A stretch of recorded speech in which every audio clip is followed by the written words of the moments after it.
नमस्कार, आप देख रहे हैं देवनागरी इंडिया न्यूज। आदिवासी भील समाज वार्षिक कैलेंडर का किया विमोचन।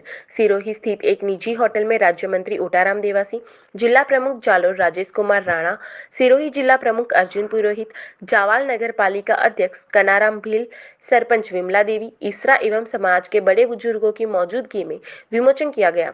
राज्य मंत्री देवासी ने संबोधित करते हुए समाज में एकता, भाईचारा बनाए रखने तथा एक दूसरे का सहयोग करने एवं शिक्षा पर जोर दिया।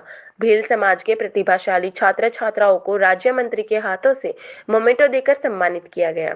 आदिवासी भील सेवा संस्थान के आयोजक कर्ता वचना राम ने सभी मेहमानों का आभार प्रकट किया।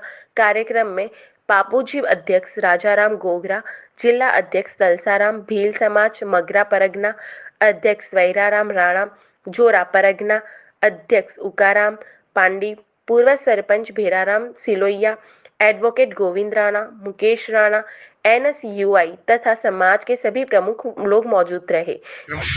आज का जो कार्यक्रम था वो कार्यक्रम था पंचायत सहायक एक संघ की तरफ से एक वहाँ अबरोड में मीटिंग थी। जितने भी संविदा कर्मी जो कर्मचारी लगे हुए थे पहले, विद्यार्थी मित्रों, संविदा कर्मियों, उनका एक कार्यक्रम था। उसके बाद में हम सीधे वहाँ से निकले तो गौशाला का जो कार्यक्रम था उसमें अभी जोराराम जी जाएंगे। मैं वहाँ से सीधा निकल करके ये भील समाज का जो कार्यक्रम था उसमें आ गया था। और इसके बाद में हमारा एक तो शादी अटेंड का है, शाम को कवि सम्मेलन में हो, और रात को वो रामलीला का कार्यक्रम है शिवगंज में। ये कार्यक्रम थे और आने वाले समय में जिस तरह के जो कार्यक्रम थे उसको लेकर के हमारा एक ही लक्ष्य है कि यहाँ के क्षेत्र के विकास के लिए रोज़ की जो योजना बढ़ रही है, जैसे हमारे मुख्यमंत्री जी ने सबसे पहले 450 रुपये में गैस सिलेंडर किए। उसके बाद में जो जितने भी पेपर लीक का मामला उसमें SIT गठित की है, जिसने भी इंदिरा रसोई योजना का नाम चेंज कर अन्नपूर्णा योजना किया है। तो इस तरह से करके जितनी भी योजनाएं सरकार की है उस योजना में ज़्यादा से ज़्यादा लोगों को बेनिफिट देते हो, ये हमारी योजना है। और आगे सर, आप ग्रामीण विकास और पंचायती राज मंत्री है। जावाल में बहुत बड़ा प्रकरण हुआ था, पट्टा प्रकरण, जिसकी जांच पता है वो जिस तरह का जो भ्रष्टाचार हुआ है हम उसकी जांच कराएंगे। और आने वाले समय में यहाँ के जो पूर्व विधायक है उसने भी जितने भी भ्रष्टाचार किए हैं उसका भी हम जल्दी से पर्दाफाश कराएंगे। क्योंकि हमने सबने देखा है कि आज 3 दिन पहले जब सिंदट में एक कार्यक्रम था तो उस कार्यक्रम में यहाँ के क्षेत्रीय विधायक ने कहा कि यहाँ के कार्यकर्ता जिस तरह से कार्यकर्ताओं पर उसने कहा है, तो मैं समझता हूँ कि जिस कार्यकर्ताओं को वो जिस तरह से भाषा में बोल रहा है, मैं उसको वो खुद गिरेबान में झाँक कर देखें कि आने वाले समय में उसने जिस तरह के यहाँ के लोगों के साथ में, जनता के साथ में जो व्यवहार किया है वो खुद विचार करके देखें। उसके बाद हमारे कार्यकर्ता भी इशारा करें। सर, आप पंचायती राज विभाग भी देखते हैं, गाँवों की जो दशा है आपको भी आपसे भी छुपी हुई नहीं है। गाँवों के अंदर लोगों के रहने के लिए जो आवासीय भूखंड होना चाहिए उनकी व्यवस्था नहीं है। लोग वहाँ पे गोचर में बैठते हैं और गोचर है वो लगभग यहाँ पे गाँवों के अंदर एक प्रकार से टूट से चुके हैं। लोगों ने वहाँ पे अतिक्रमण कर रखा है। किस प्रकार से आप इसको करवाएंगे, वापस गोचर के ऊपर अतिक्रमण न हो, किस प्रकार से लोगों के रहने की व्यवस्था हो? हमारे पहले भी पंचायत राज में एक प्रावधान है कि गोचर ओरण जितने भी है उसमें स्टेट टाइम से लगा करके आज दिन के जो संरक्षण कर रहा है हम भी उसको डेवलपमेंट करना चाह रहे हैं। और उसकी स्कीमें कई तरह की बनी हुई है कि गोचर को डेवलप करें, ओरण को गोचर करें, ये डेवलप करें, ये हमारी पहले की है। और आज जिस तरह से उसके अंदर अतिक्रमण हो रहे हैं उस अतिक्रमण को लेकर हमारे लिए भी चिंता का विषय है कि आने वाले समय में हम उसको गोचर जितने भी गायों के लिए है तो ये व्यवस्था करना चाह रहे हैं कि आने वाले समय में जितने भी गोचर ओरण है उसके लिए पंचायत राज की तरफ से ऐसा एक लेटर निकालने वाला है ताकि जितने भी ओरण गोचर जो बचे हैं उसमें गौशालाओं के लिए व्यवस्था हो, गौशालाएं उसमें रहे और गायों के लिए व्यवस्था हो। ये हमारी पहले की। सर, मेरा सवाल ये है कि गोचर जो है, गोचर को तोड़ करके पंचायत उसके बदले में दूसरी जगह गोचर करती है और उस जो गोचर का एरिया, जो वास्तविक गोचर का एरिया है, वहाँ पे आबादी कन्वर्ट कर रही है।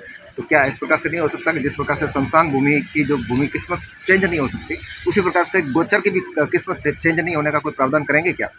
मैं समझता हूँ कि पंचायत राज में ये भी प्रॉब्लम है कि जहाँ आबादी के लिए ज़मीन चाहिए तो आबादी के लिए ज़मीन चाहिए तो उसका हमारा पहला प्रावधान रहता है कि उसके साइड में कौन सी ज़मीन है। तो उसके लिए हम इसकी व्यवस्था कर रहे हैं, परंतु तो आने वाले समय ज़मीन तो कोई बढ़ नहीं रही है। ज़मीन तो वो की वो है। जितने भी ओरण गोचर जो गायों के लिए छोड़े हुए थे अब किस्म परिवर्तन का है तो हम कोशिश कर रहे हैं कि हमारी तरफ से ऐसा कोई नहीं होगा किस्म परिवर्तन हो। और किस्म परिवर्तन के लिए हमारा पहले भी प्राथमिकता रही नहीं, परंतु अब आबादी दिनों दिन इतनी बढ़ रही है तो उसके लिए कुछ ना कुछ व्यवस्था तो हमको हमारी तरफ से होनी चाहिए। सर, आप गोपालन मंत्री भी रह चुके हैं, आपको गोपालन का भी अच्छा अनुभव है। सिरोही अरबुदा गौशाला की अगर बात करूँ तो उनके पीछे जो 5000 बीघा जो चारागाह क्षेत्र है, तो 5000 में से कम 2000 बीघों पे लोगों ने अतिक्रमण कर रखे हैं।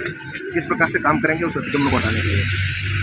आज गौशाला की बात करें तो गौशाला के लिए मैं अभी बात करता हूँ तो जो अरबुदा गौशाला है, अरबुदा गौशाला में पहले भी इसका अध्यक्ष कलेक्टर रहता था, आज भी अध्यक्ष कलेक्टर है, परंतु उसमें एक उसकी सार संभाल के लिए, उसकी व्यवस्था के लिए और सरकार ने एक ऐसे एमओयू कर दिया है जिसमें 1800 बीघा ज़मीन है और 1800 बीघा ज़मीन 2018 है, उसकी ज़मीन को इन्होंने लीज पर दी है। नहीं, उसकी बात नहीं कर रहा हूँ, जो दूसरों का अतिक्रमण है, ये जो लीज दी है ये तो गायों के लिए है। हाँ। उसके अलावा जो भूमि है उसके ऊपर लोगों ने कब्जे कर रखे हैं। अगर कब्जे कर रखे हैं तो मेरा यही लक्ष्य रहता है कि आने वाले समय में जितनी भी करीब 4800 बीघा ज़मीन है पूरी, और 4800 ज़मीन कलेक्टर से बात करके इसकी जितनी भी ज़मीन पड़ी है अतिक्रमण है, तो उसके लिए भी हम ऐसी व्यवस्था करेंगे वो अतिक्रमण हटें और जितनी भी ज़मीन है वो गायों के लिए हो, सिरोही की जनता और इनकी जितनी भी मवेशी है उसके लिए रहो, ये हमारी पहले। सर, गौशाला को लेकर के एक सवाल मेरा और है कि गायों की जो दशा है, भले गौशाला किसी संस्थान को दे दी, लेकिन उसके बावजूद भी गायों का जो है सड़क पर विचरण करना, शहर में विचरण करना, कहाँ तक उचित समझते हैं आप? मैं समझता हूँ कि उसमें जो एमओयू हुआ है उसमें ये लिखा हुआ है कि जितने भी घूमने वाले पशु हैं, जितने भी नंदी हैं, उसकी भी व्यवस्था उस गौशाला में हो। इसके लिए इन्होंने व्यवस्था के लिए लीज पे दी है, क्योंकि मैंने अभी तक उसकी मीटिंग ली नहीं, और लेने के बाद मैं तो पूरा बताऊंगा कि किस तरह से चलता है। Okay sir, thank you.